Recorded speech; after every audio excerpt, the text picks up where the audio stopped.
Welcome, one and all, to Pacific414 Pop Talk. I'm your host, Mike, and in tonight's episode, I'm going to be talking about the Knights of the Old Republic remake, the 355 failing at the box office, and the unfortunate passing of legendary comedian Bob Saget, and MJOLNIR getting a gender. But first, I do have an article here that I am going to bring up on screen here shortly, and it's about My Hero Academia.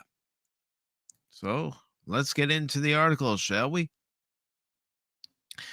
This article comes from comicbook.com, and it says that My Hero Academia cliffhanger sets up Shiketsu's heroic return. And this is by Nick Valdez. It was released on the 12th, so just today, early in the wee morning hours. So it says My Hero Academia is setting up the stage for Shiketsu High School's return to the series with the cliffhanger from the newest chapter. And forgive me if I butcher this name, but Kohi Horikoshi's original manga series is now gearing up for the next major phase of the final act, and it's setting up the stage for the final conflict between the heroes and the villains. Unlike before, this new conflict is gearing up to take over the entirety of Japan as the villains let loose completely. This means that UA High School is going to need all the allies they can get from this point on, and luckily there's major allies already being set up. It was previously revealed that each of the hero schools has been locked down in favor of becoming temporary shelters for civilians in the area. But the only part of this conflict we have seen is UA High School.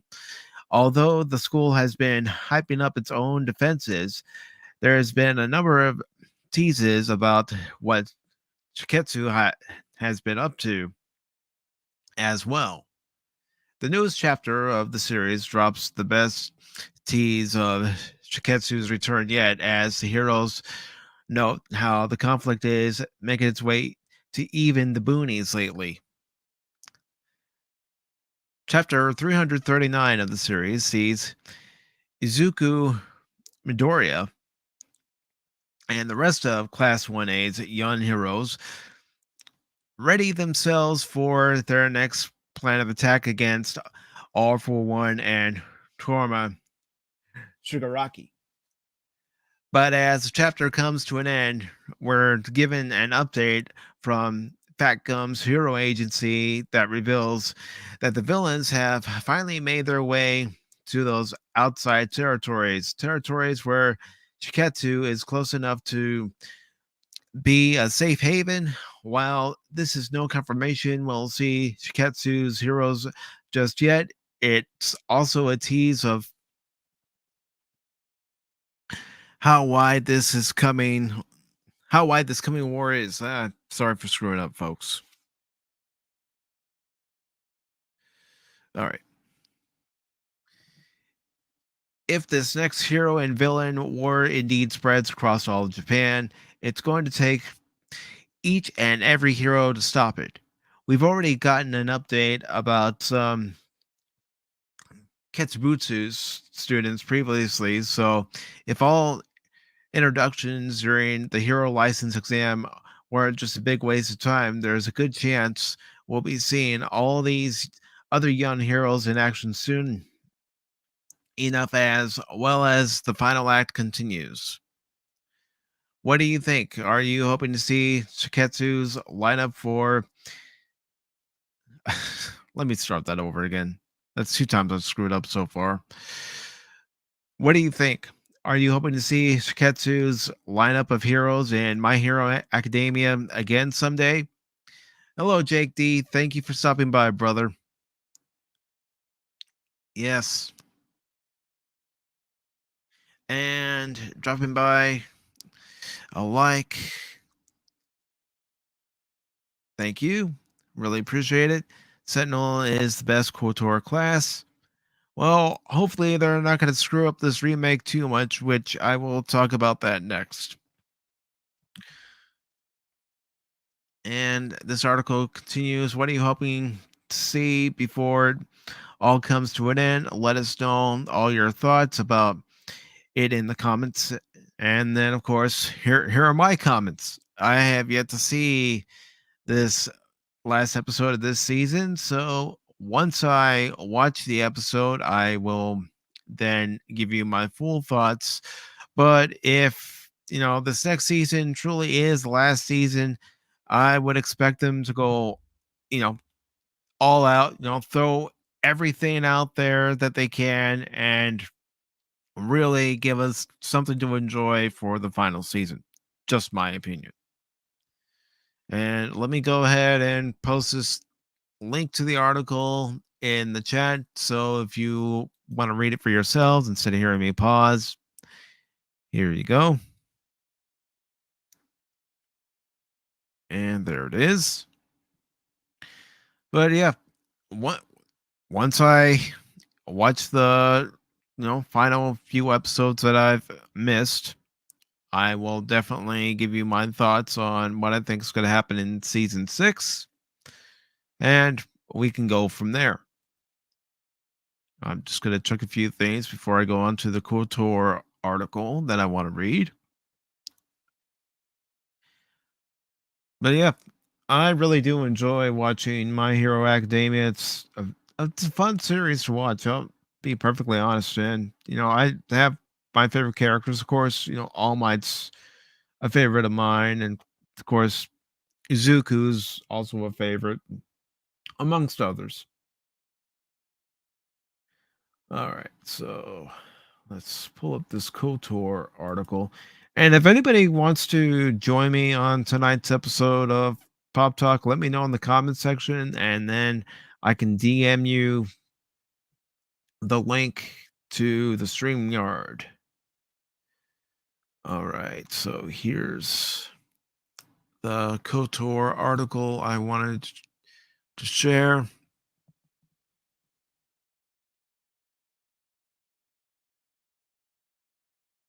And this article comes out from Bounding into Comics. So let's get on to it, shall we? This article was released on the 10th, and it's written by Ryan Pearson. And again, it's coming from Bounding into Comics. It says Star Wars Knights of the Old Republic remake may have more of a focus on action combat and will feature race and gender swaps. The game was first announced during the September 2021 Sony PlayStation Showcase, coming first to PS5, later to PC, and will be remade by Aspire Media, who had previously ported the original game to iOS. Sony promises the developers are maintaining the integrity of the story and characters that we've come to cherish. Nonetheless, Aspire lead producer Ryan Treadwell stated the game would be a complete remake, rebuilding from the ground up while maintaining the integrity and story from the original. Goes on to say some fans were also concerned when former The Mary Sue writer, social justice activist Sam Maggs announced she was working on the game. Since then, we've heard very little about the game officially. Nonetheless, YouTuber Mr. Matty Plays has gathered up a number of rumors as well as information from his own sources, who were correct on the remake announcement, along with the original being ported to Nintendo Switch.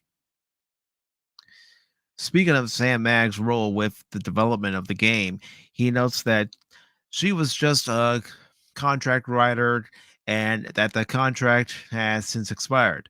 Mags did announce on Twitter she joined Dungeons and Dragons publisher Wizards of the Coast back at the end of November.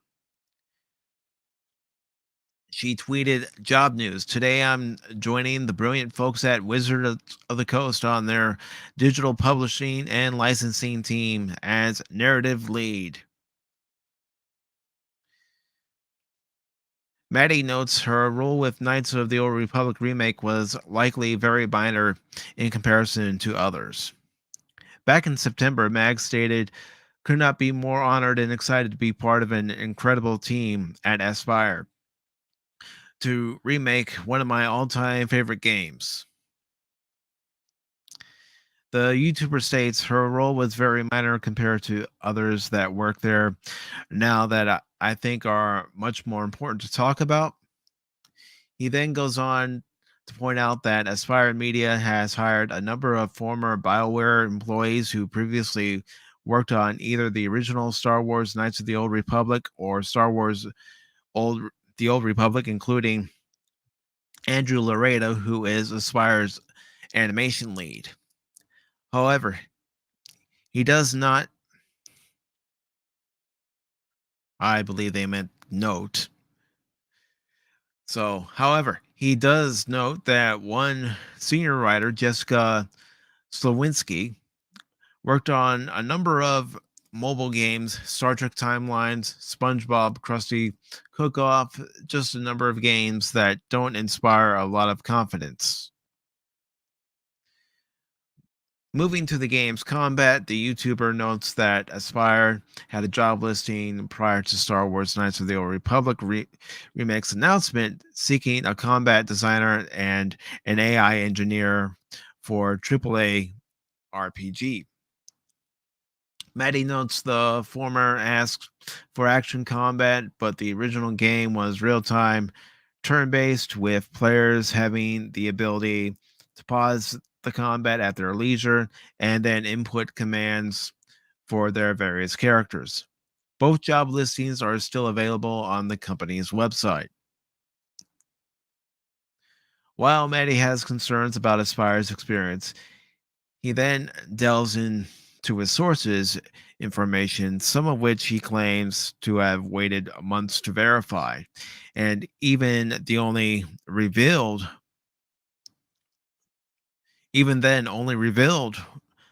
what he was allowed to share. First and foremost, I wanted to talk about some of the action combat, which we saw in the job listings that's more than likely confirmed at this point in time. Gonna be the thing, he said. He continued. What it was compared to in terms of inspiration, this does not mean the execution will be like, but inspiration. They looked at the likes of God of War, Neo 2, probably not even saying that right.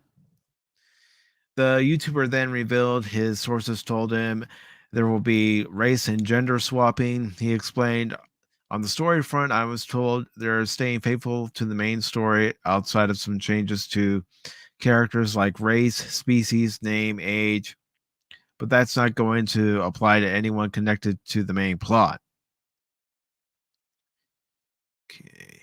He also went to reveal his sources told him that the game's original soundtrack is also going to be re-recorded, while the swoop racing and Pazak card game mini games will return.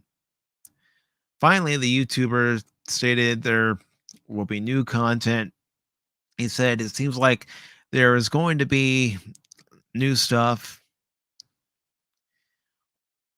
What that is, I don't know. However, he went on to state, when it comes to new content, I was not specified what it was. But I would imagine quest characters, that type of stuff. And that's maybe where some of those freelance writers do come in and play a factor. What do you think? Do you fear a remake that's too faithful or it makes too many changes? Let us know on social media in the comments below, according to Bound in the Comics. But I'm just gonna say this: I have played the original KOTOR game. I really like it as it is. I wouldn't mind if they just stuck to to that original story like this article is saying, and just give it, graphic and texture upgrades, the proper upgrades it would need to fit with today's computers. I mean, the original game's 20 years old.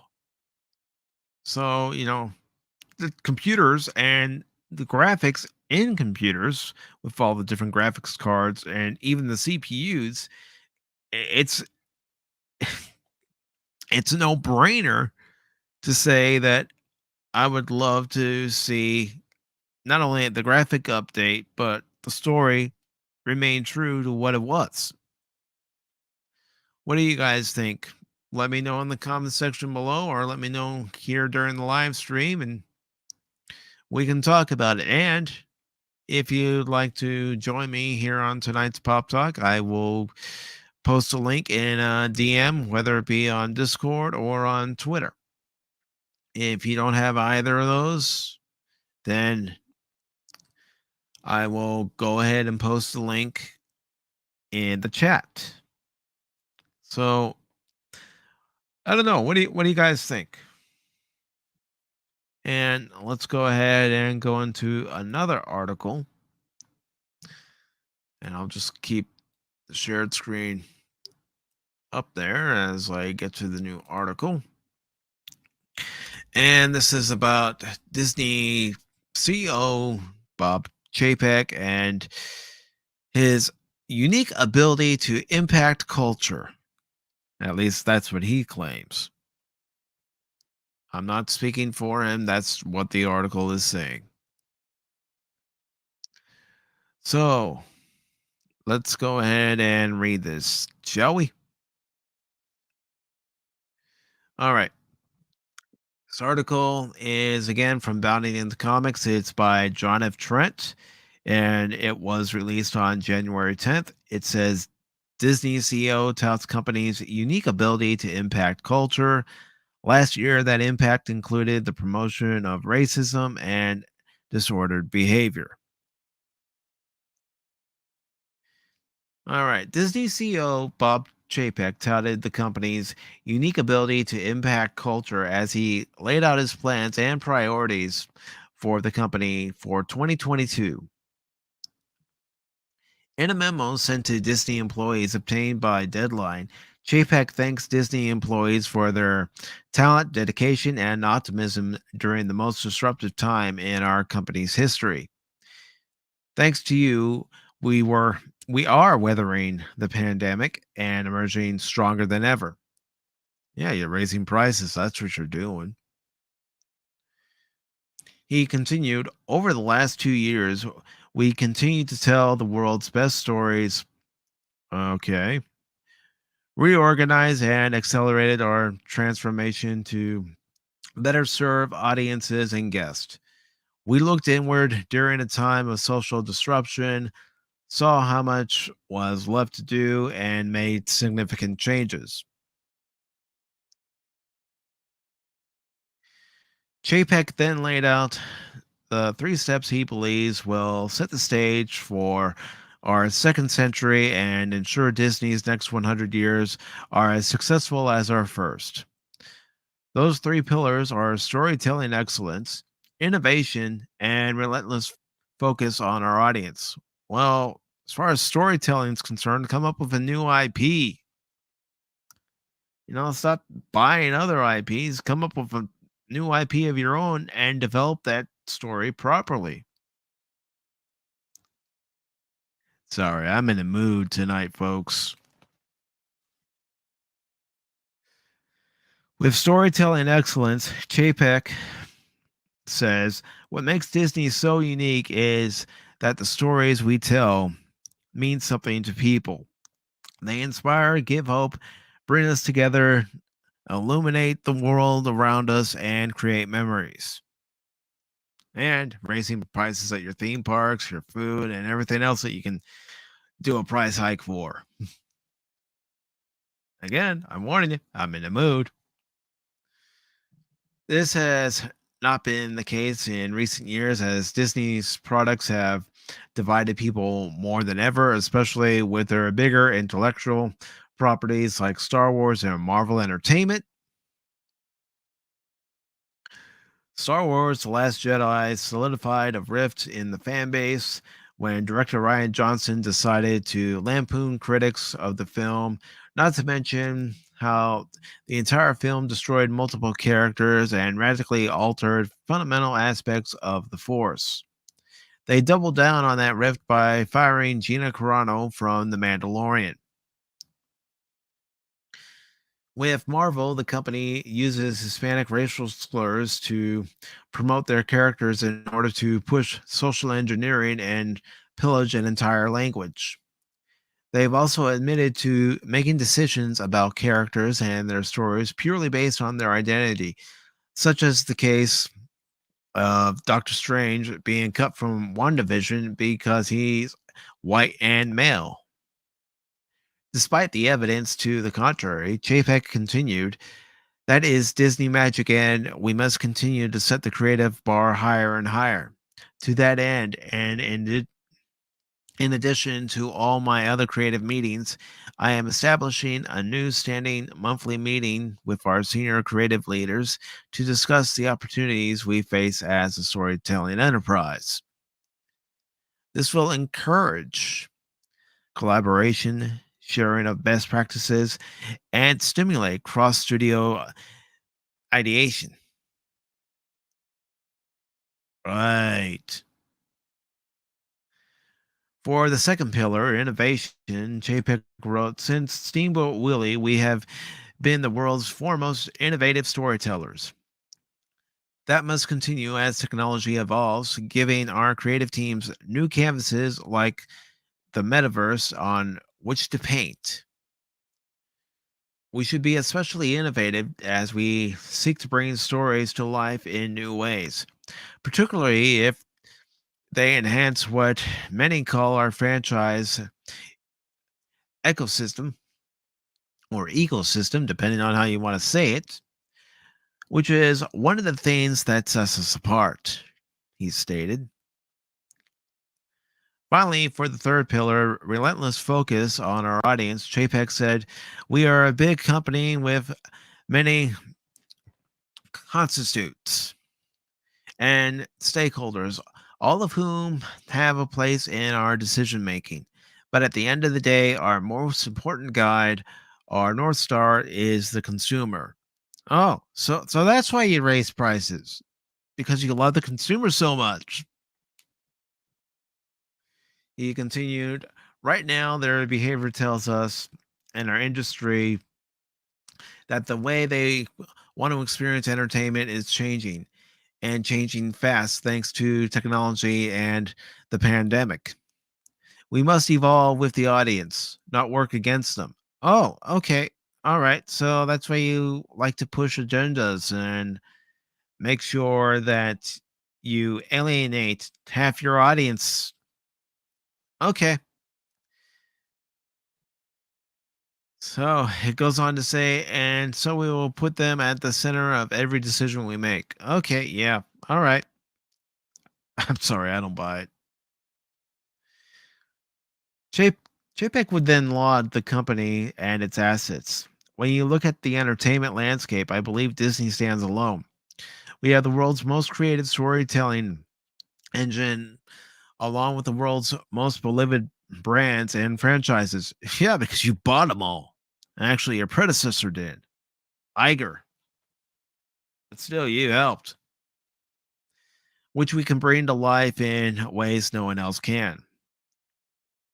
We have a portfolio of distribution platforms across the world, including powerful streaming services with the ability to reach audiences anywhere, anytime. JPEG then stated, "We have the number one news organization and the most trusted brand in sports." I wouldn't exactly call ESPN the most trusted brand in sports, but that's my opinion. "We bring people together and make magical memories that last a lifetime at our parks and on our cruise ships." Yeah, and you raise prices each and every year, like every company, but Disney likes to nickel and dime their guest. He then noted that as part of his vision for Disney, he wants to impact culture.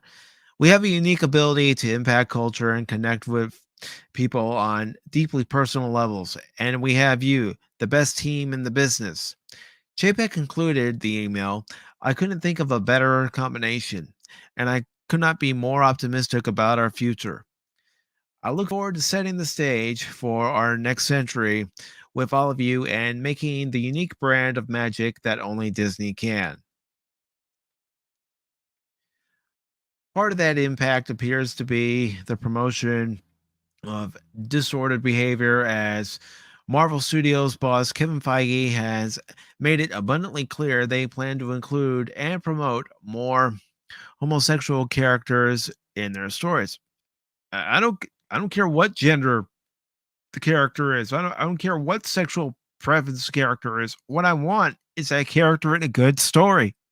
And hello to you, Darius Munchausen. How are you doing tonight? But that's what I want.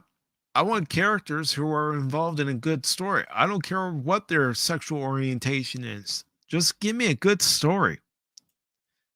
Give me something like Cobra Kai.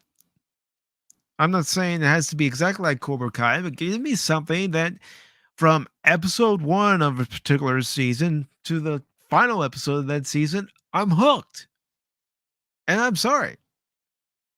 Nobody's doing that except for Sony with three particular TV shows or movies. And they are Cobra Kai being the TV show, and movies being Ghostbusters Afterlife and Spider Man No Way Home. I know I've been touting Spider Man No Way Home and Ghostbusters for a while here on this channel, but really, when you look at the good entertainment that we received this past year, it all came from Sony. Nobody else, not even Disney, no matter how high they want to trumpet themselves. Hey, Patriot, Darius, you guys want to come on? I just need to warn you, I'm in the mood tonight.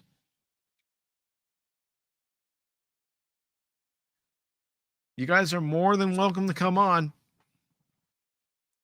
But, anyways, Disney was also exposed by independent journalist Christopher Rufo of promoting racism in the guise of critical race theory. In official Disney documents published by Rufo, Disney claimed that the murders of Breonna Taylor, Sean Reed, Ahmaud Arbery, George Floyd, Tony McDade, Nina Pop, Rashard Brooks, Adam Torrey, and countless others are part of a long history of systemic racism and transphobia. All right, brother. Just thought I'd ask since I saw you here. Goes on to say they also instruct white and non black people to examine and work through feelings of guilt, shame, and defensiveness to understand what is beneath them and what needs to be healed. Yeah, and this is part of their Reimagine Tomorrow campaign, which I've seen on multiple other channels. But I am going to go ahead and post this article in the chat for anyone who cares to read it. And just to let you know, during the live streams, I'll post the links in the chat. During any recorded editions of Pop Talk, I will put the link in the description. There's even a document that instructs them to not question or debate Black colleagues' lived experience. Instead, white and non Black people should acknowledge and listen with empathy when Black colleagues share their lived experiences. Well, we should listen to each and every person that we come across. You know, everybody has a story to tell. The thing is, who is willing to actually take the time to listen? Because that's one of the big issues that we face today is the ability to listen, to sit down and listen to what the person is saying. instead of coming up with our own conclusion before they've even told us a single word. Just my opinion. One of the modules even states equality is a noble goal. Equal treatment and access to opportunities help each of us perform our best with a shared set of parameters. But we really need to be striving for equity where we focus on the equality of the outcome, not the equality of the experience by taking individual needs and skills into account. Okay. Maybe I'm misunderstanding that last sentence, but if someone goes in and interviews for the same position that I'm interviewing for and they have more experience, well, shouldn't that person with more experience get that position? Just saying.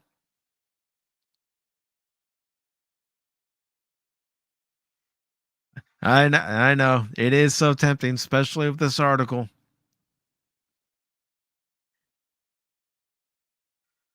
And what do I make of Bob JPEG's claims to Disney employees?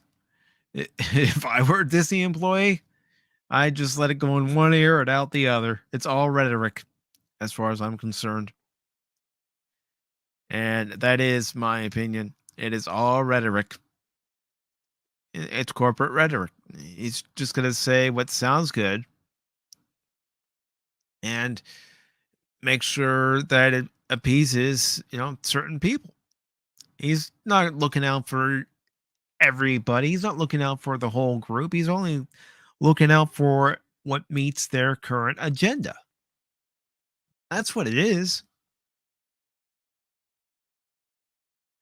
You know, if you don't agree with me, that's fine. We don't have to agree. All right. So let's go on to another article here. And it's about Ben Affleck saying, or at least hinting, he's done as Batman.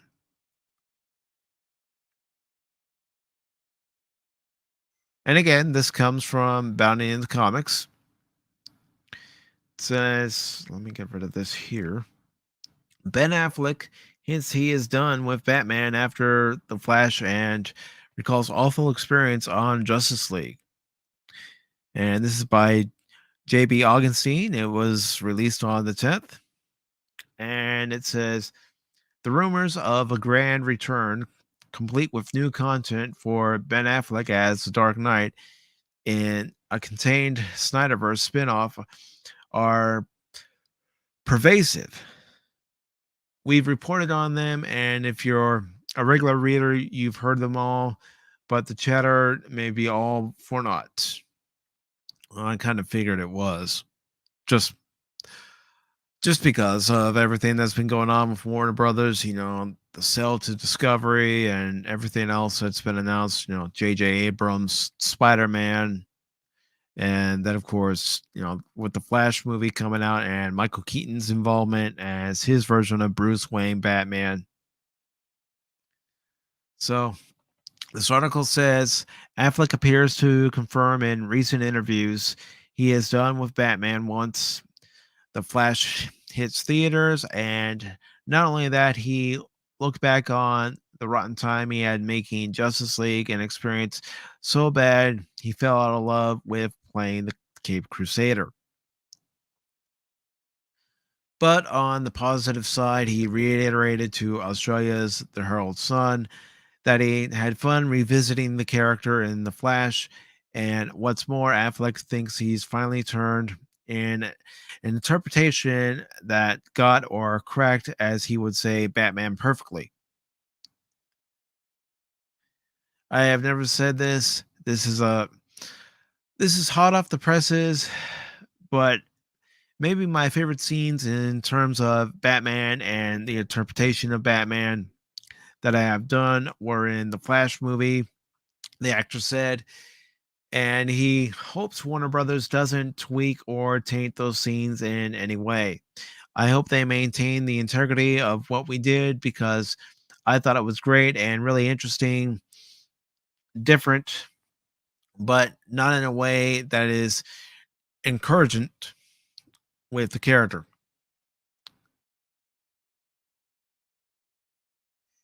Goes on to say, as he continued, he said, filming was really fun and really, really satisfying and encouraging. And he thought, wow, I think I have finally figured it out. He then remarked it was really a really nice finish on my experience with that character, coupling with the desire Affleck has expressed to move on from the franchise IPs.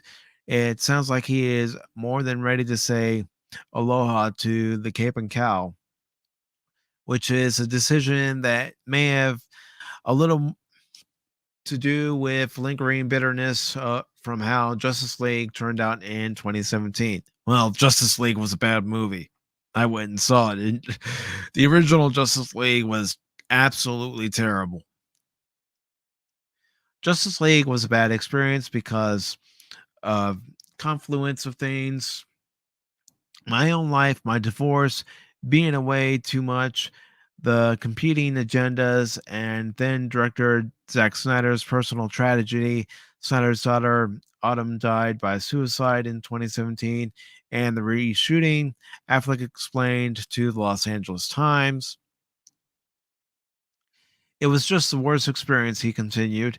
It was awful. It was everything I didn't like about this. That became the moment where I said, I'm not doing this anymore. Therefore, burned out, Affleck walked away from directing the Batman, allowing Matt Reeves to put his own spin on the lore because he says if he doesn't love what he's doing, he shouldn't be involved. I looked at it and thought, I'm not going to be happy doing this. The person who does this should love it. Affleck said to the Times, you're supposed to always want these things. And I probably would have loved doing it at 32 or something. But it was the point where I started to realize it's not worth it. Ben Affleck is definitely not 32 anymore, but money may sway him to come back one more time after 2022 to close the Batman chapter of his career properly with an HBO Max movie or miniseries, especially if Zack Snyder is coaxed into doing more with the DCEU too. Not that either outcome seems likely anymore. No, Warner Brothers wants to do away with the Snyderverse.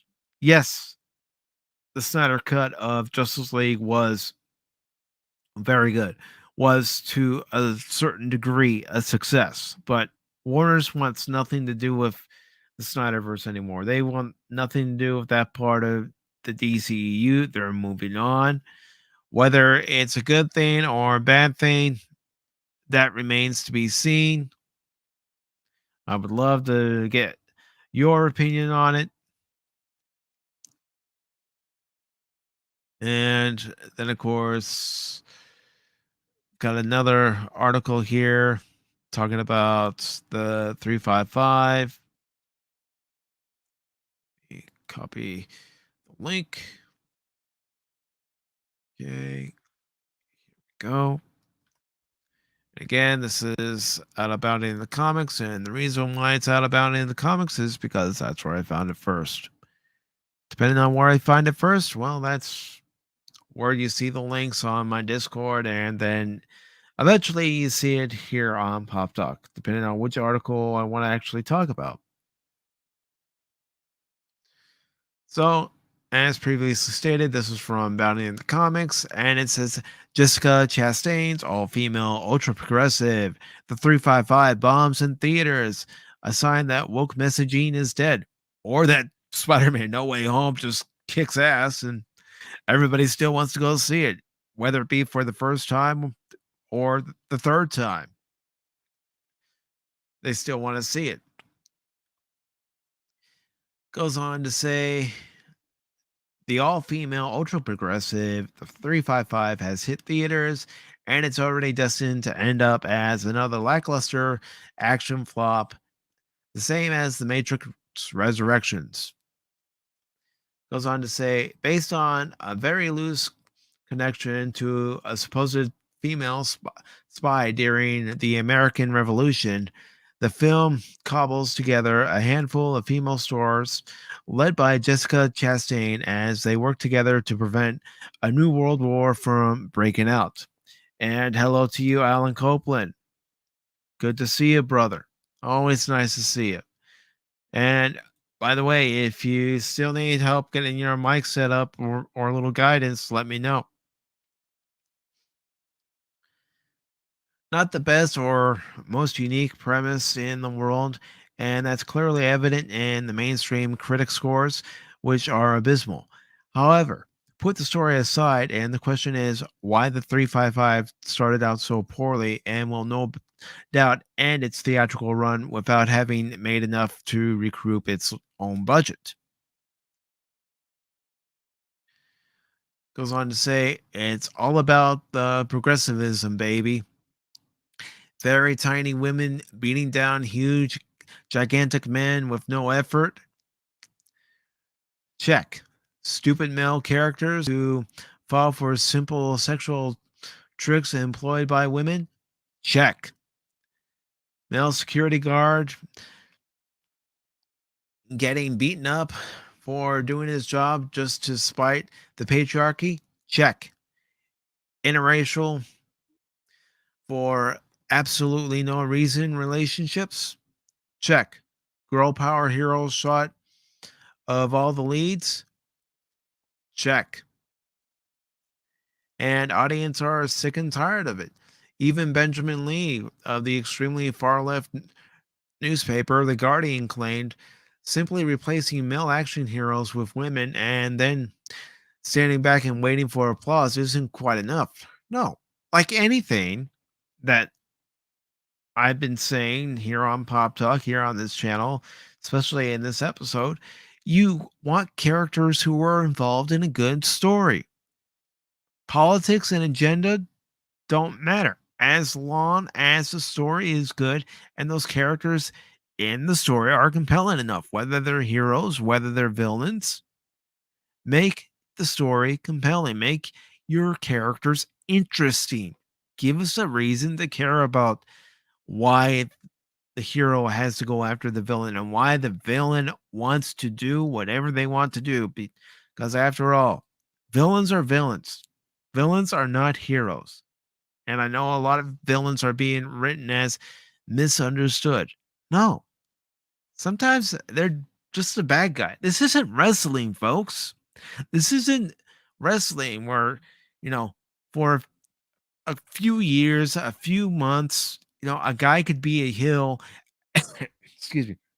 And then because the crowd just enjoys what this particular wrestler does, male or female wrestler, they start getting the babyface pop instead of the heel heat, and they eventually turn face. Nah, this isn't wrestling.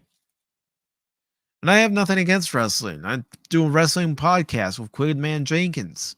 I've watched wrestling for years. I've only recently gotten back into wrestling since AEW All Out with the return of CM Punk.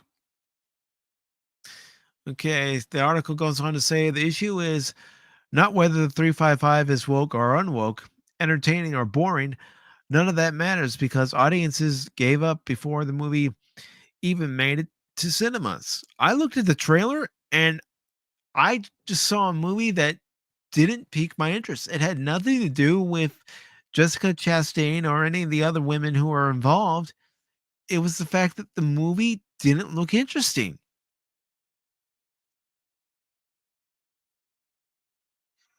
All right. So, because audiences gave up before the movie even made it to cinemas, 2021 was the year that broke the back of leftist culture, and 2022 will be the year that determines whether the left stays the course or doubles down as usual.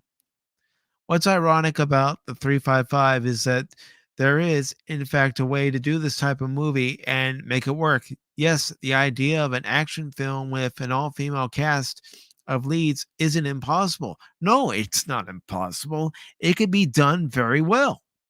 But the problem is, Hollywood doesn't get the message. They keep going with the same bullshit each and every time, and they don't want to listen to us, the consumers.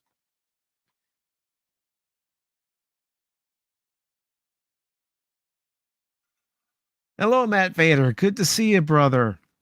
Never heard of this movie prior to everyone bitching this week. I'd only seen one trailer about it, and like I said, I wasn't interested. Again, it didn't look good. If I'm gonna go see an action film, I'm gonna go see an action film because that trailer hooks me in. I don't care who's starring in it. I want to see a trailer that hooks me in. But the problem with a lot of trailers nowadays is they give away the whole movie.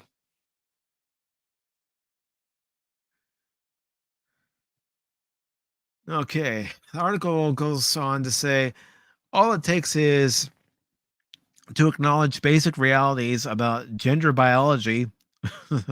Yeah, well, I can tell you something. Discovery season 3, where Michael Burnham is able to handle guys twice her size. Please. Not saying that show's Star Trek. It's far from Star Trek. Okay, so it goes on to say stop making the all male leads imbeciles, betas, or evil sexist and give both genders a reason to cheer. Exactly what I was just saying. Maybe they said a little better, but the progressive content of the film isn't what's killing it. Rather, it's the combined weight of all the other progressive woke films and TV shows that have come out over the past 2 years, which have alienated the vast majority of moviegoers. True, very true.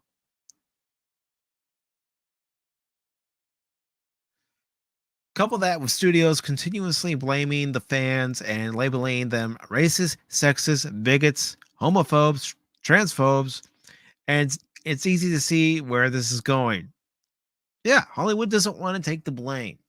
Hollywood doesn't understand that we as consumers, we give them our hard-earned money at the movie theaters to go watch movies, to sign up for streaming service upon streaming service, which on my own rant, there are just far too many to keep up with. And, you know, anybody remember them saying that you can cut the cable cord and life will be a little easier? And now you have the Disney Pluses of the world, Hulu, you have Peacock Network, you have HBO Max, and of course, Disney Plus and several others. But really, who has time to watch all the streaming services? I don't. I can't speak for you, but I certainly don't. Now, when audience look at the 355, they see Paul Feig's abysmal 2016 Ghostbusters. I'm sorry for laughing, but it's true. That movie sucks. Ghostbusters reboot. Instead of seeing an all-female version of the Expendables, they see countless bait and switches like Masters of the Universe, Hawkeye, and Loki. It doesn't matter if the film is all of that or none of that. The damage has already been done. The film was directed by Simon Kinberg, a man with quite a few non-woke properties under his belt. He's written or produced films like Abraham Lincoln, Vampire Hunter, X-Men Days of Futures Past, which I actually liked. X-Men Days of Future Past. Is it perfect? No. But it's one of those movies you can watch and just shut off your brain and enjoy it. Jessica Chastain, for her part, came up with the idea for the film and is credited as the producer. She somehow thought it would be a good idea to cast herself as the lead in the film, perhaps out of some misguided sense of authenticity following her stint in Zero Dark 30. Okay, whatever. At 5'4" and weighing around 120 pounds, Chastain is shown tossing burly jacked males 3 times her size around like rag dolls. Where have we seen this before? I don't know, in every other current day movie and TV show? Oh, yeah, of course they have to show Dark Fate. uh, Whether it was the absurdity of watching 5'1" actress Natalia Reyes beating up multiple hulking males in Terminator Dark Fate at the same time, or almost every female character in a CW show or Marvel film, send them flying through plate glass windows and walls, it's become too much. The average male cannot suspend enough disbelief to make it work. Neither can women, which is the ironic part. This might be fine for a superhero movie where both males and females are gifted with powers or tech that allows them to achieve this kind of thing in real life. Let me start that over again. In a real life scenario, Chastain and her co stars would get thrashed in a record time. And let me just say this, and I'll put myself on camera here. And this is an admittance, but even someone like me, someone with cerebral palsy, knows there are certain fights you want no part of. Absolutely not.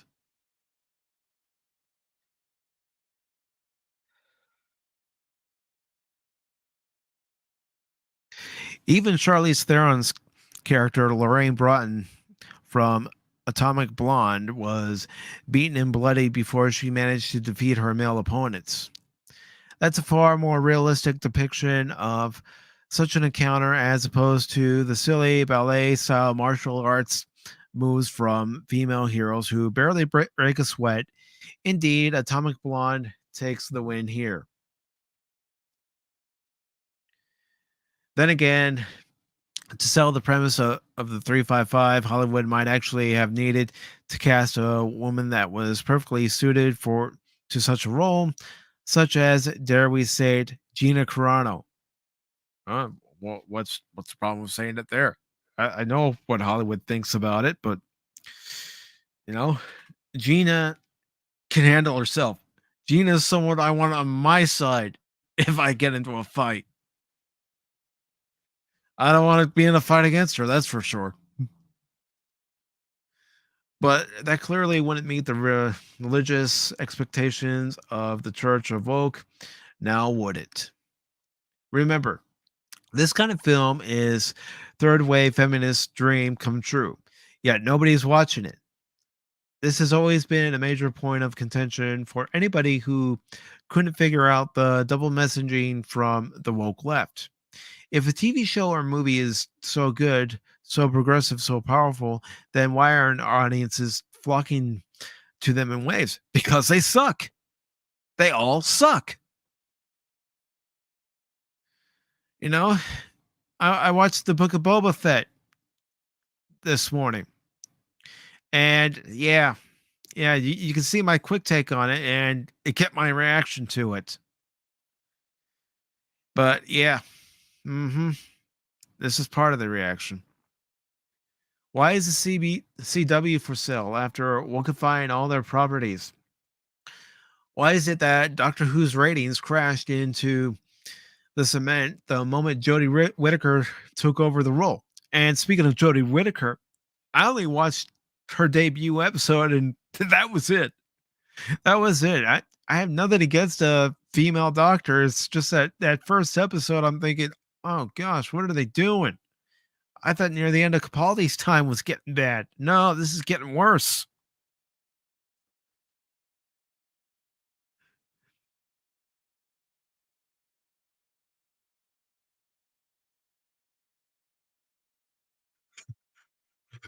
Do I go by Mr. Pacific or Mr.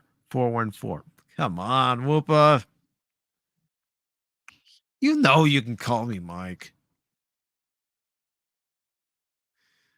We are constantly being told that society is changing and evolving into a more progressive age. Yet the stench of the cultural stew has turned off everyone, except the 6% who make up the woke voting base. As many have correctly deduced, Hollywood and the entertainment sector have prioritized the appeasement of a very small, loud demographic that doesn't actually watch any of these shows or movies. Yeah, it's like seeing someone post on Twitter saying that, you know, an episode of Star Trek Prodigy is the best episode of all of Star Trek. Okay. All right. Obviously, you're new to Star Trek.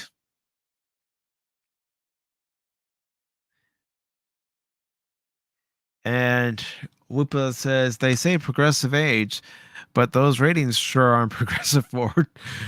No, they're not progressing forward. But neither are the CBA talks in baseball. Come on, Whoopa. What are we gonna do? How are we gonna harass each other when it comes to the Cubs and Cardinals? Well, we have no Cubs and Cardinals games to harass each other about.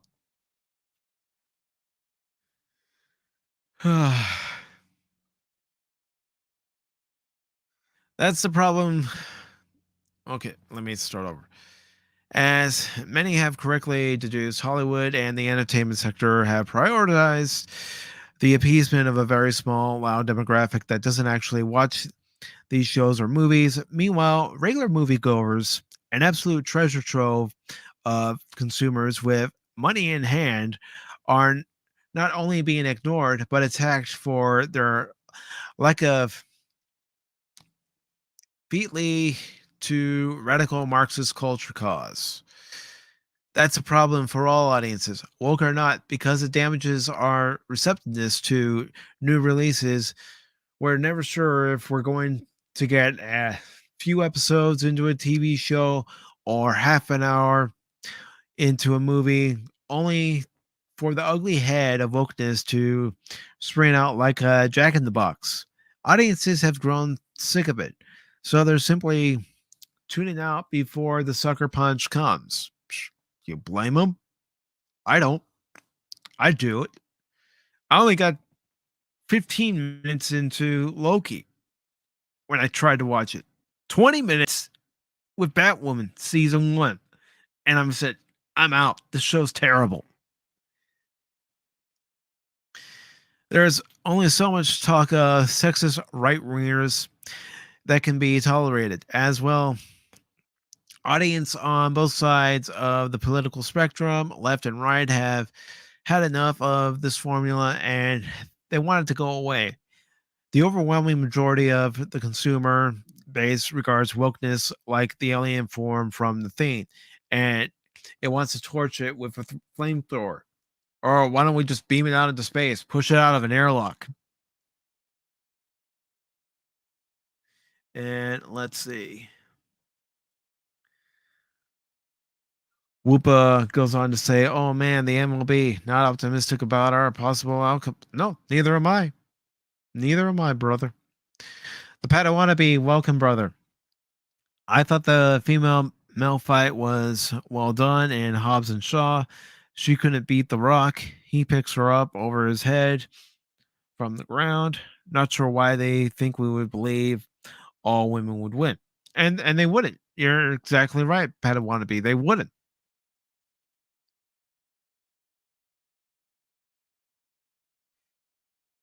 Yes. Yes. And Whoopa goes on to say, I haven't even bothered with any of the stuff. Your two short reviews are the only things I've watched about it at all. Trust me, brother. And you can watch the quick take afterwards if you want or not. I'm gonna go ahead and spoil it. You know, when you get to 3 episodes and the third episode is only slightly better than the last episode, that's not saying much. That's why I haven't devoted a full Pacific414 episode review to it. It's not worth it, in my opinion. Again, this goes back to Spider-Man No Way Home, a movie that made it quite clear from the start that the woke politics was not going to drive the narrative. It was a film that gave audiences, the ones who actually pay money to go see the movies, precisely what they were yearning to see for years, and it worked. Oh, yes, it did. It did indeed. And I saw it. I enjoyed it. You can catch my review on here. Yeah, shameless self plugs, but I really did enjoy it, and I want to go see it again. That fear magically subsides whenever Spider Man No Way Home is brought up, and it seems audience are blissfully unaware of it, which is quite astonishing. The Streisand effect has taken hold as the dominant force in the culture wars of 2022, and that's going to spell trouble for Hollywood and leftist culture at large. Their attempts to excuse away a plethora of bombs and failures is now attracting more attention than ever, particularly because of films like Spider Man. Yeah, because Spider Man is approaching $1 billion when I last checked. Because it's a good movie. It gives everybody a little bit of something they want to see. I wanted to see Tom Holland's Spider-Man finally, be down in the dumps and have to pick himself back up to fight the villain or villains in this case at the end. And I love seeing Andrew Garfield come back, even though I only saw the first Amazing Spider-Man movie and had no interest in the second one. And I love seeing Tobey Maguire come back. It just encompassed everything we needed to be able to go in to the movie theater, sit in that seat inside that auditorium, and just forget about whatever's grinding our gears for that day.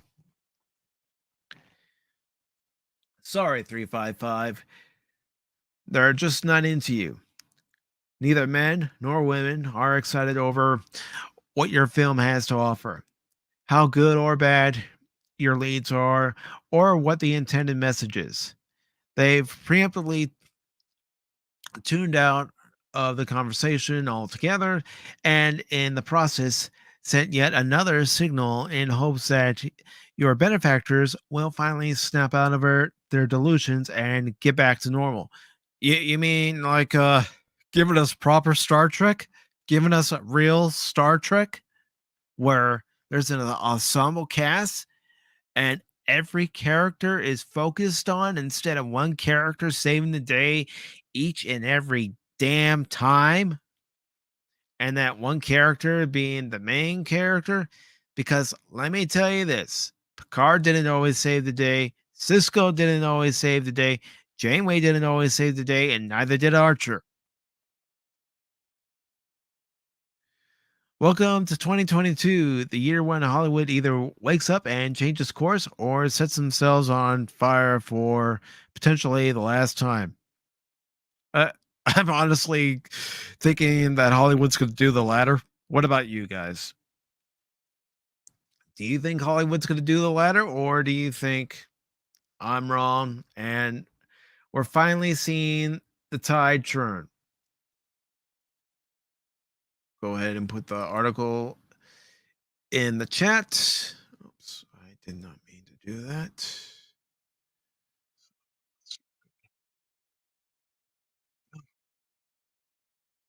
I mean, I, I don't want to count my chickens before they're hatched.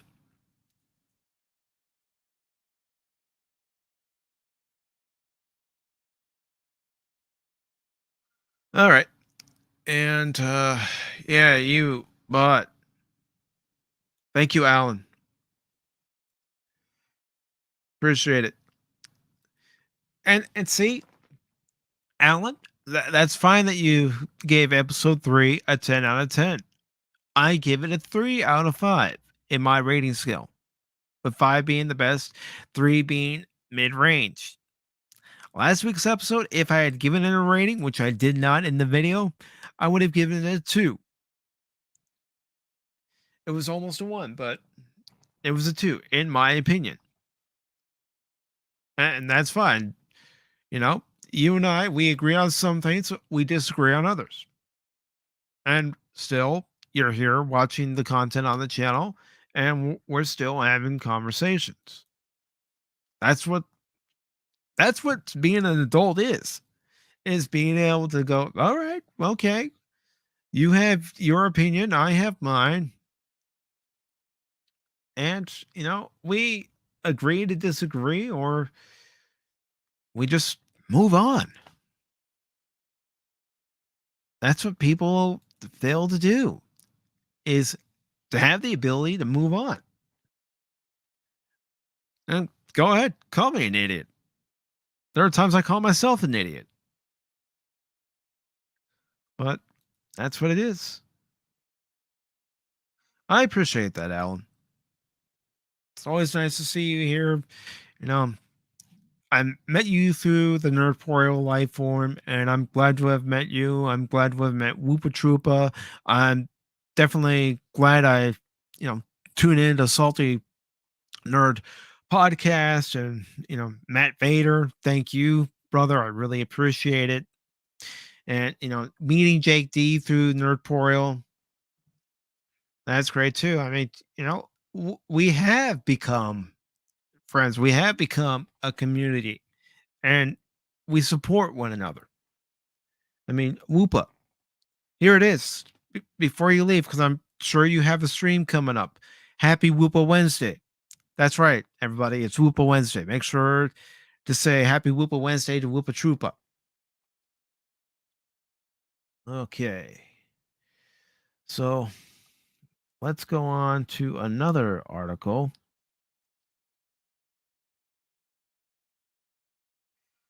And going back to anime.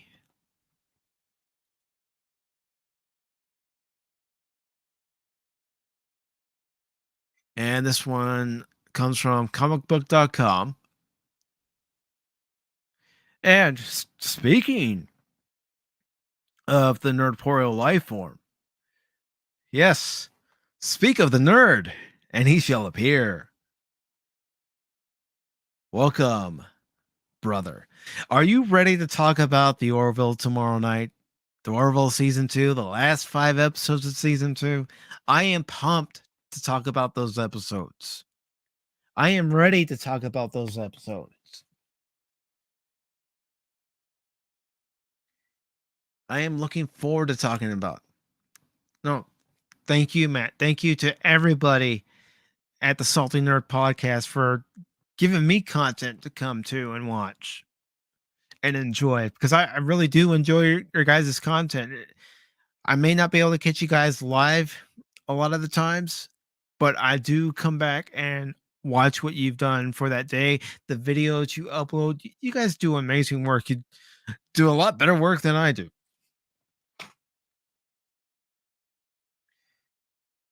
And that's right, Whoopa Wednesday.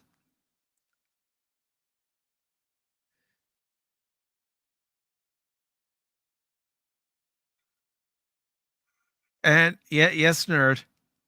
Power Rangers were in the 3rd episode. If you look at the speeder bikes, oh god, what were they thinking? They weren't. That's the problem. It's no problem, Matt Vader. It's no problem at all. One of these days, I would love to have you on an episode of Pop Talk where we can talk wrestling, whether it's WWE, matches from WCW, AEW. I would just love to have you and a few other people I know who are into wrestling on a live stream where that's all we're talking about. Our favorite matches, feuds that we wish could have happened, feuds that we would like to see now, you know, especially with Bray Wyatt being a free agent. I've got a question for you. Would you like to see him show up in AEW? Or do you think AEW has enough on their roster right now that they don't need to add any more? Because honestly, I'm going to tell you something I mentioned on Over the Barricade podcast that I do with Quidman Jenkins about AEW. One of the things I don't like is when they put somebody into a feud with a few weeks remaining to the pay-per-view. You know, an example I'm going to give you is Eddie Kingston and CM Punk. It was 2 weeks before Full Gear, and they put him into a feud. That to me was just absolutely terrible. Why in the world would you put CM Punk and Eddie Kingston in a feud, you know, that short? And that's not the only short-term feud that CM Punk's been a part of, but that's one that really gets to me. And it's like, Darby Allin and MJF. Those two guys put on one hell of a match. One hell of a match at Full Gear. It was the opening match. And granted, I feel very strongly that because that opening match took so much out of the crowd, by the time the Ty Conti Britt Baker match came along for the women's championship, the crowd was just drained. But they only had that match and nothing else. Now, granted, what CM Punk and MJF are doing right now, oh, that's gold. That is gold in my opinion. But again, it's developed as a long-term feud. It's not one of these short-term feuds that AEW seems to do. They like to rush into things. Tony Khan likes to tout certain wrestlers as the next Goldberg when they're not even in Goldberg's league. Now, Goldberg came at a time where WCW was overtaking WWF. And that formula has been often, imitated but never duplicated. Oh yes, oh yes. Johnny Hungy of the Dark Order. I tell you, that guy has impressed me lately. That guy has really impressed me lately.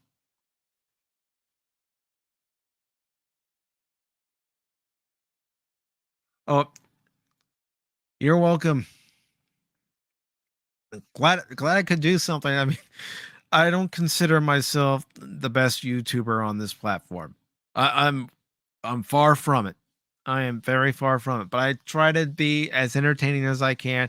I try to be honest with you guys. I don't want to sugarcoat something that shouldn't be sugarcoated, whether it's pop culture or if you catch me after the Cubs lose a game. I'm not going to sugarcoat it. If I see something that just doesn't meet my criteria of a good story, I'll tell you. If I see the Cubs do something in a game that ticks me off, I'll tell you.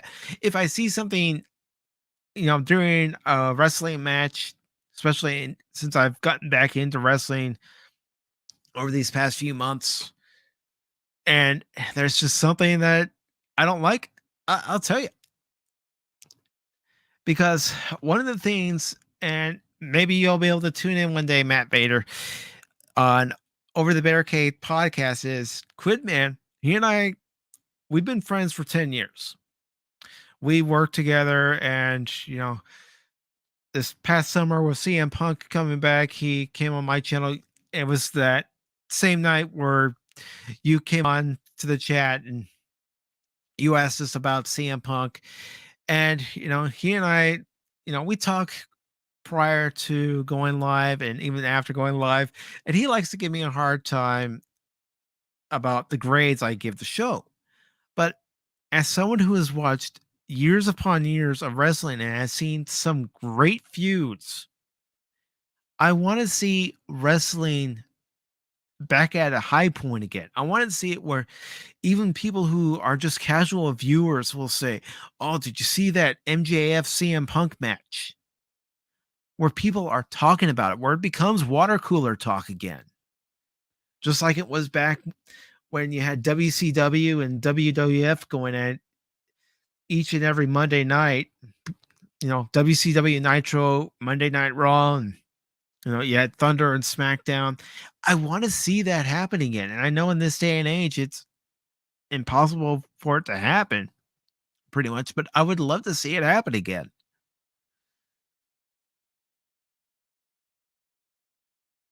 All right. So let's get to this article since I've gone on my wrestling tangent.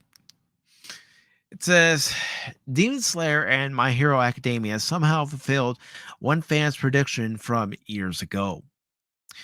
And this is by Megan Peters. It was written on January 11th, 2022. So we all know this year.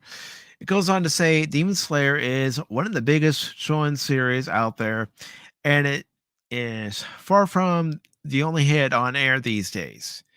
Now, my question to any of you anime fans, since I'm still a newbie when it comes to anime, is Demon Slayer a series I should consider watching? Put a 1 for a yes, 2 for a no. All right. So it says Demon Slayer is one of the biggest shonen series out there, and it is far from the only hit on air these days. Other heavyweights like My Hero Academia are far from over.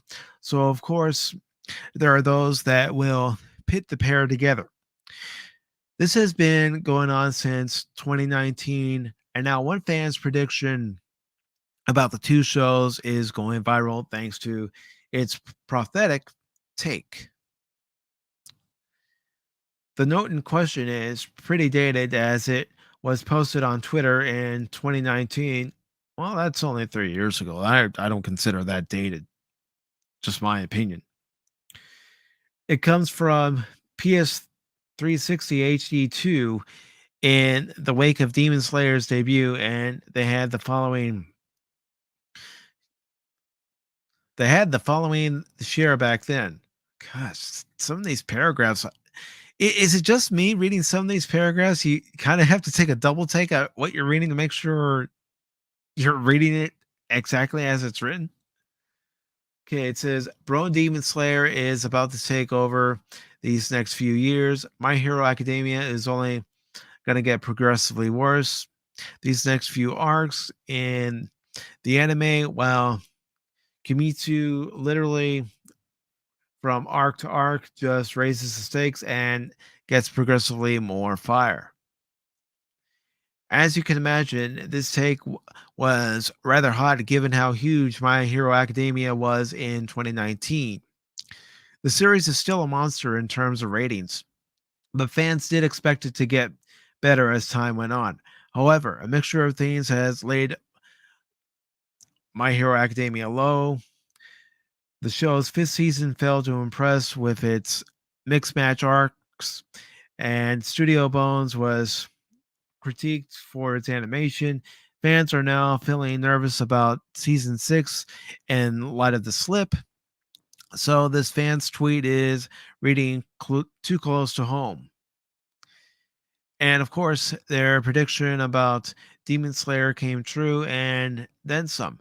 The anime was a hit during the first season, but its reputation has since skyrocketed. Demon Slayer Kimitsu no Yaba. I don't know. I probably mispronouncing it. If you guys want to correct me, go ahead. But all right. Yaba is one of the most lucrative IPs to come from Japan in the last decade, and its first movie is now the highest grossing anime feature worldwide.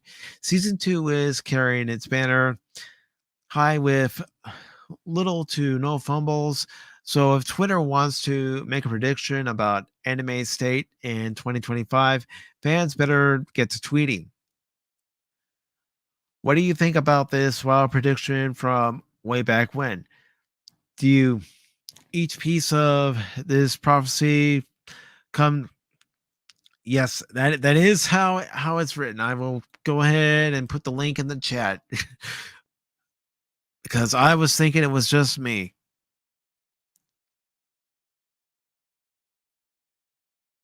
All right, so here's the link in the chat, but do you each piece of this process, this prophecy came to pass, or share your thoughts with us? Blah blah blah. I think it's just somebody who is stating their opinion, like we all do, and hoping that the show succeeds, and it's obviously succeeding. Now, will I start watching? Well, I have a lot of anime to catch up on. So if I'm gonna watch it, I might as well add it to my list. When I get to it, I get to it. I will probably talk about it on the channel once I do. So let's see. Let's go ahead and move on to our next article here. And it's about Cobra Kai. So let's go ahead and get into it.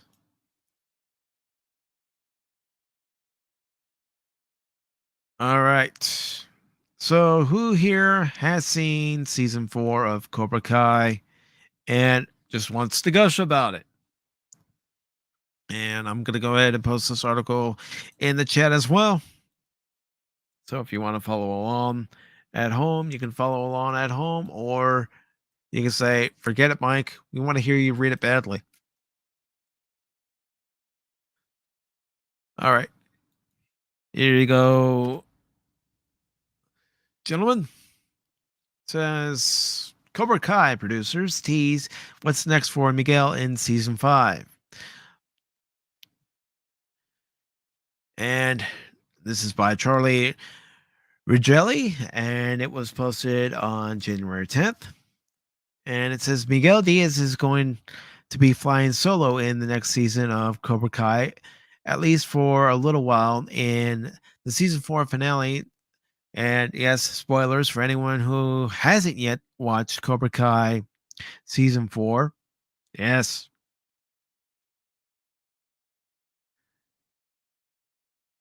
Strike first. That's all I'm going to say. Strike first. Or actually, no, better yet. Quit. There. Okay, so it goes on to say Miguel Diaz is going to be flying solo in the next season of Cobra Kai, at least for a little while. In the season 4 finale, Miguel leaves home to go find his biological father, whom he's never met, in order to get some more answers about who he is. This comes as a shock to everyone in his life, especially Johnny, who has been a father figure to him for some time. With season 5 already in the can, thank you. Sorry, but I'm looking forward to it. Comicbook.com spoke with the creative team behind the series about what's next for Miguel. One of the big themes of the Karate Kid franchise, and certainly of Cobra Kai as well, is mentors and students, parents and children, co creator John Horitz explained. So, when it comes to Miguel, we've been talking about his father from the very beginning of the series. It's something that has always been sort of in our minds, that we would explore where Miguel came from and who his father was at some point. The father son dynamic between Johnny and Miguel has grown stronger over the years. In season 4, Johnny officially starts dating Miguel's mom, and it seems like he wants to take a bigger role in his student's life. But Johnny's failures with Robbie, his biological son, have always presented their own set of issues. Just as Miguel is sort of feeling late in the season that he and Johnny are the strongest footing they've ever had, the scene at the end of the episode 8, where Johnny is drunk, Hurwitz added reminiscent of Miyagi being drunk in Karate Kid, and Miguel comes in there and is taking care of him, and there's this loving sort of scene between the two of them, which ends with Johnny saying, I love you too, Robbie. I mean, let's face it, in my opinion, season 4 was just as good as season 1. Not saying season 2 and 3 were bad, But in my opinion, I really enjoyed this season. I really enjoyed watching it from start to finish, then watching it over again, and then talking about it with Nerporial Lifeform just last week. So it goes on to say that moment obviously changed Miguel's trajectory over the last couple of episodes of the season. Miguel first decides not to continue fighting in the tournament, choosing his health over a potential victory, and ultimately makes the decision to go find his father. We had things that we wanted to do with other characters. We felt like it would be a powerful decision. Hurwitz said of the character's next steps, Johnny tells him to be a man, and I think Miguel's interpretation of that is not going back on the mat. It's following what's in his heart and what's important for him to explore in his world. So in season 5, you see Miguel is out there searching for his father. You've seen at the end of the season that his father doesn't know that he exists. So you'll have to wait and find out what journey is for Miguel going forward. And I I honestly think that Miguel's journey is going to lead him to finding his father, and his father will be a very powerful man, and he will try to influence Miguel in his next decision. Does that include Miguel staying with his father? That's another question. It's going to be interesting to see where the story goes for season 5. And, as soon as I say when it's going to air, I'll be ready. Now, will Netflix put it, at the end of December like they've done for season 3 and season 4? Probably. If I were a betting man, that's where I'd say they put it, but I could be wrong. I've been wrong in the past. I'm not afraid to admit it. But yes, who doesn't love Cobra Kai? And if you don't love Cobra Kai, give it a chance. You might really enjoy it. Okay, so this article that I'm about to read comes from Bounty in the Comics, and it's another one that was released on the 10th, which was Monday. And it's by John F. Trent, and it's talking about Donny Cates and Marvel double down on retcon of Thor's Mjolnir. And I know I'm saying it wrong. Mjolnir. Sorry. Depicted as a female energy being. Uh, okay. Well, I know Thor's a god, but as far as Mjolnir, uh, you know, it, it's a mythical hammer. It's a magical hammer that, only those who are worthy can carry. So, I don't know. That's like saying, the power sword is male or female. No, it's the source of He-Man's power. It's a source of Thor's power, depending on how you want to look at it. Some say it's not the source of Thor's power. Some say that Thor has the power on his own. But anyways, it says Marvel Comics writer Donny Cates, alongside associate editors Caitlin Lindvet and Alana Smith, retcon Thor's famous Mjolnir. Yeah, Mjolnir. I'm just going with that. Okay. In the latest issue of his run on Thor. I don't know. It looks like the power sword there. I have the power.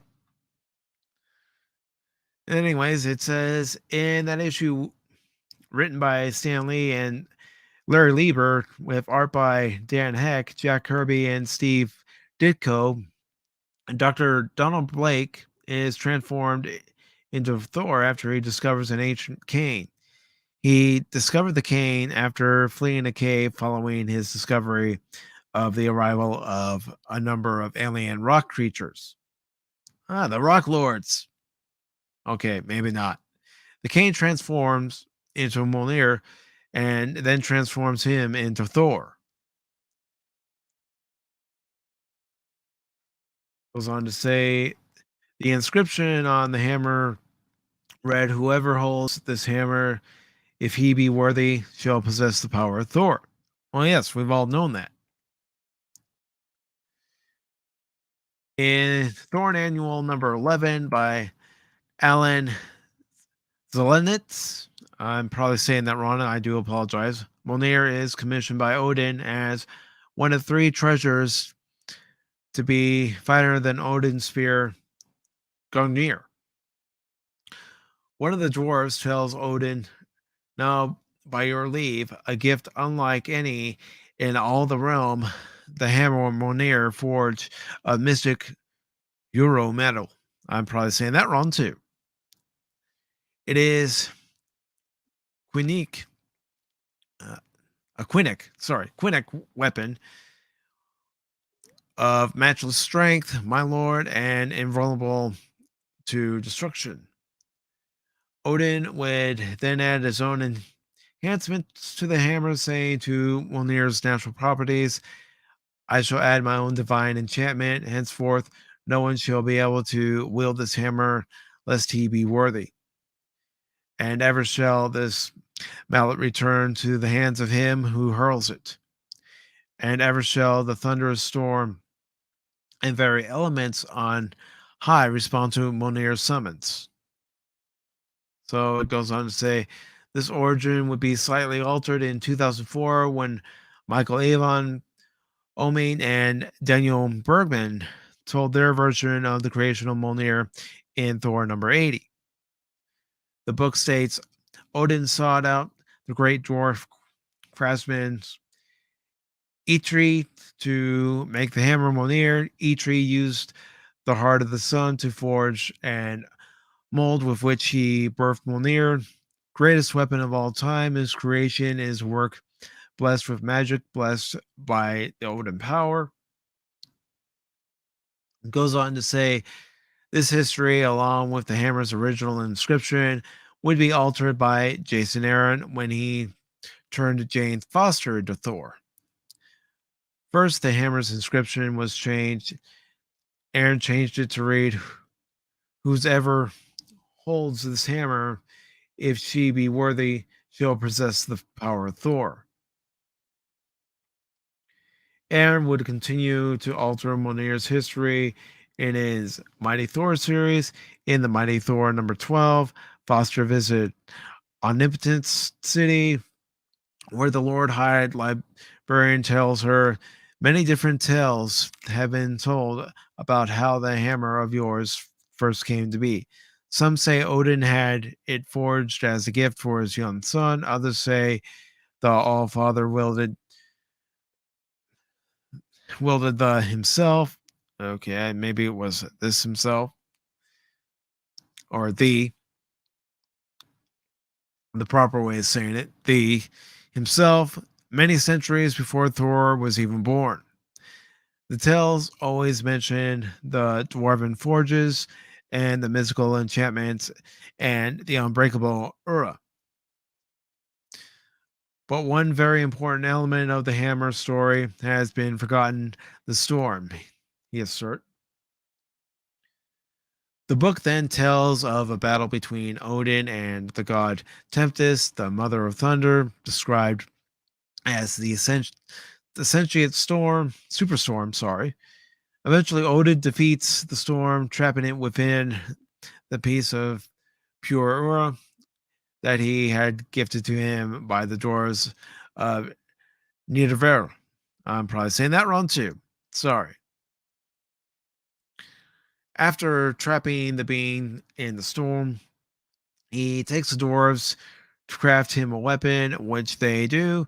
Upon attempting to take up the weapon, the storm takes Odin for a ride, almost destroying all of Asgard. In order to safeguard the weapon, Odin placed enchantments on it. Goes on to say the Lord Hyde librarian would tell Foster that he believed the storm had finally died, but nevertheless, the hammer appeared to be acting of its own free will, sending Foster crashing out of Omnipotence City into space. Not only would the hammer charge into space without Foster wanting to do so, but she also claims the hammer spoke to her. Now, in Donny Cates' most recent issue of Thor number 20, it is revealed the storm is still alive and it's now calling itself the God of Hammers as well as MJOLNIR. It also has taken on the shape of a woman that can wield itself. Okay. Not only does it take on the shape of a woman, but it's also been going across the stars, destroying everything in its path, including Netherviller, that word I can't pronounce, Jotunheim, and the Tower of Broxton. What do you think of Donny Cates and Marvel Comics doubling down on Jason Aaron's retcon of MJOLNIR? Oh, honestly, goes back to the one particular saying: if it's not broken, why are you fixing it? You know, not everything needs to be changed. And just because you change it doesn't mean it's to be changed for the better. Sometimes, you know, the best intentions. Just leave it at that. All right. So I'm going to go ahead and read one more article before I wrap it up here. And that is on the unfortunate passing of Bob Saget. Some people are familiar with Bob Saget because of his comedy that he's performed on stage. Others are familiar with Bob Saget because of his portrayal as Danny Tanner on Full House. And others might also recognize him from America's Funniest Home Videos or his appearance in Half Baked. So let's go on and read this article. And this article comes from TMZ and it was posted on Sunday. So, as you can see, Bob Saget dead at age 65. It says, and it gives some time updates too. It says Saget's longtime friend and co-star John Stamos just tweeted the following: "I am broken, I am gutted, and I'm in complete and utter shock. I will never ever have another friend like him. I love you so much, Bobby." And let me go ahead and go on to the article. And it says Bob Saget has died at the age of 65, TMZ has learned. Multiple sources connected to the iconic comedian and actor, most famous for his starring role as Danny Tanner in Full House, tell us he passed away Sunday at the Ritz-Carlton in Orlando. The sheriff's department and the fire department responded to the hotel around 4 p.m. Eastern Time after hotel security had found Bob in his room. We're told he was pronounced dead on the scene, but the circumstances of his death are still unclear. And I believe there was an article that was released stating the cause of death. I will try to find it before I wrap it up. If I don't find it, then I will post it in the description below. Bob's been touring the country lately, hitting a lot of destinations throughout the state of Florida, including in Orlando, which got started in September, and was supposed to take him through May. On Saturday night, he was in Jacksonville doing a show at the Ponte Vedra, Ponte Vedra. I just can't read tonight. Concert hall where he actually shouted out the crowd early Sunday morning. And this is what he wrote on Twitter. Love tonight's show at PV Concert Hall in Jacksonville. Appreciative audience. Thanks again to at Real Tim Wilkins for opening. I had no idea I did a 2-hour set tonight. I'm happily addicted again to this shit. Goes on to say, Saget wrote Love Tonight's show, which I'd already read. Saget played the patriarch on the hit ABC sitcom for almost 10 years, landing the lead star role in 1987 and finishing out its first iteration in 95. Opposite stars John Stamos, Dave Coulier, of course, not to mention his TV daughters Candace Cameron, Jodie Sweetin, as well as Mary Kate and Ashley Olsen, who swapped the duties of portraying Michelle.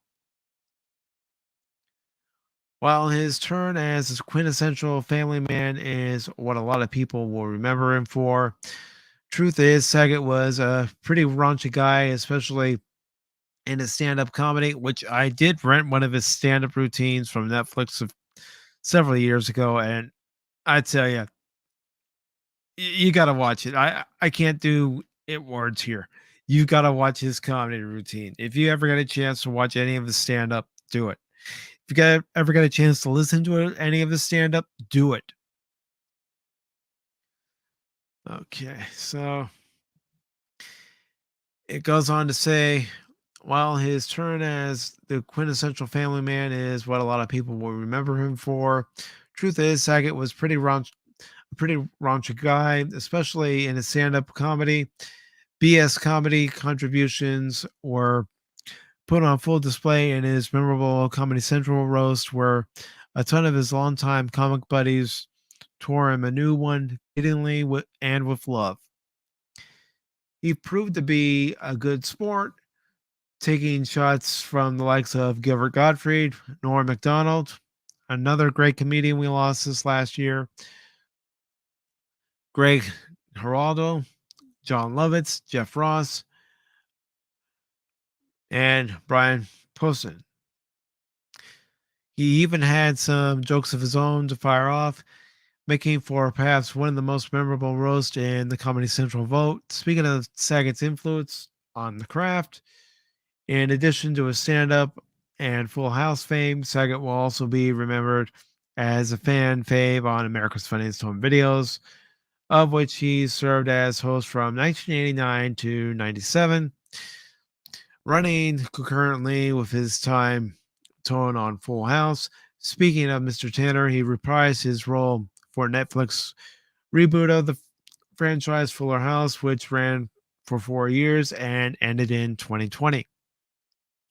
Bob's other notable acting credits include a recurring role on Entourage, in which he played a zany version of himself, the narrator's voice of How I Met Your Mother, another sitcom he starred in called Raising Dad, one of the Penguins in Farce of the Penguins, the lead in Surviving Suburbia, and a standout cameo in Half Baked as a recovering crackhead, among many, many other appearances on film and television over the years.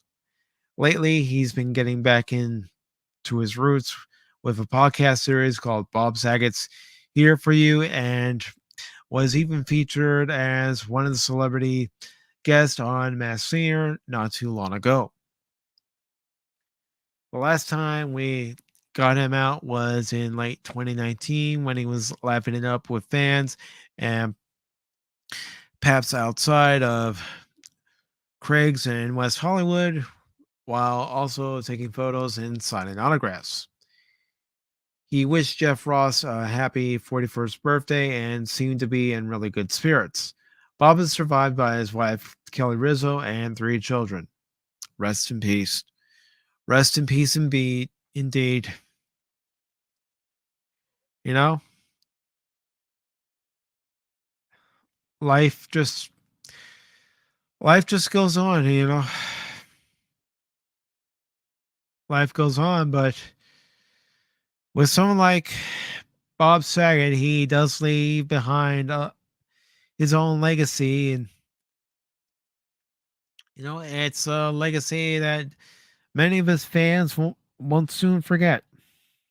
and I am going to try to find that follow-up article I had seen yesterday.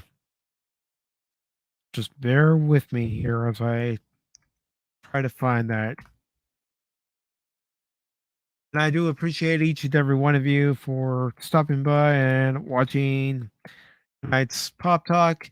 And I know I didn't mention this earlier, but the reason why I decided to do Pop Talk early tonight is because later on tonight, and I will go ahead and post the link in the chat.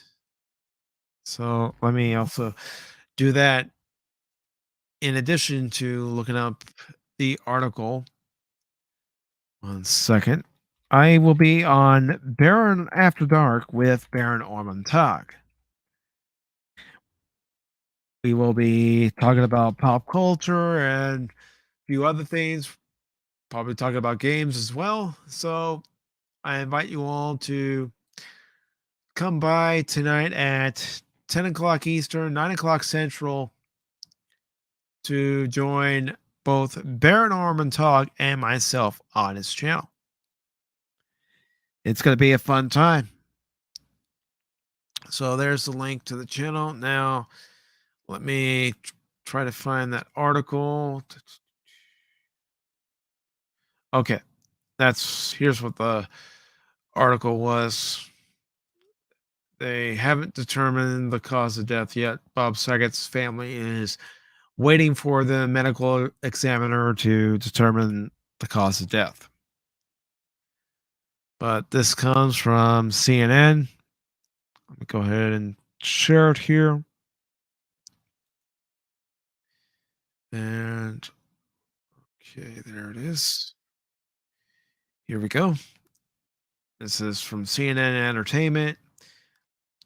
It's from Chloe Malis, and it was updated just today. It says Bob Saget's family awaiting medical examiner's report on his cause of death. Goes on to say Bob Saget's family is waiting for the results of his autopsy report and not speculating on his cause of death. Two sources close to the late actor and comedian tell CNN. Saget, who was found dead in his Orlando hotel room on Sunday, hours after a 2 hour stand up performance, had COVID-19 in December, according to the source who called any link to Saget's death speculative. At this time, there is no evidence of drug use or foul play. Orange County Chief Medical Examiner Joshua Stephanie said in a statement to CNN on Monday, the cause and manner of death are pending further studies and investigation, which may take up to 10 to 12 weeks to complete. Bob seemed healthy. He would not have traveled and been performing had he not been feeling well. One of the sources added, reiterating the family is waiting for a medical examiner's complete report.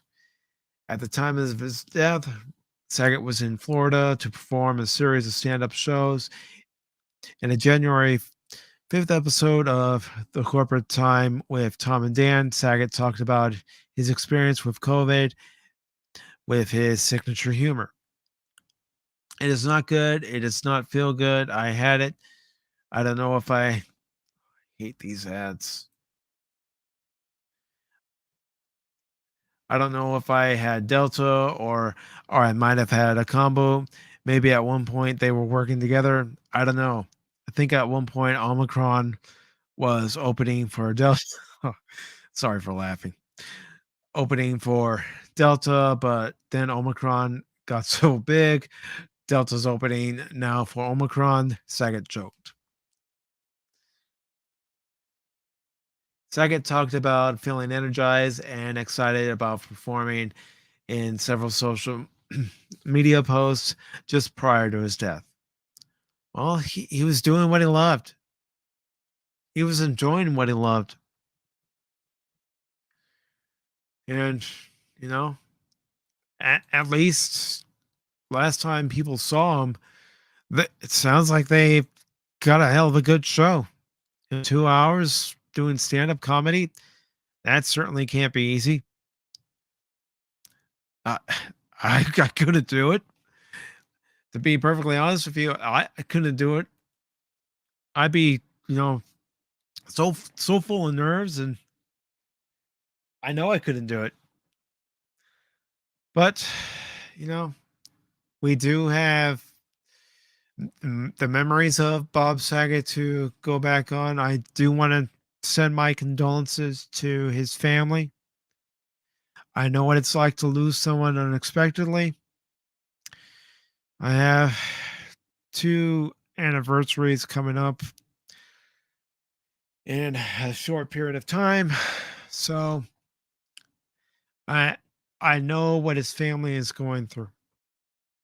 And again, I just want to express my sincere condolences to his family, and I wish his family all the best. So, thank you all for watching tonight's episode of Pop Talk.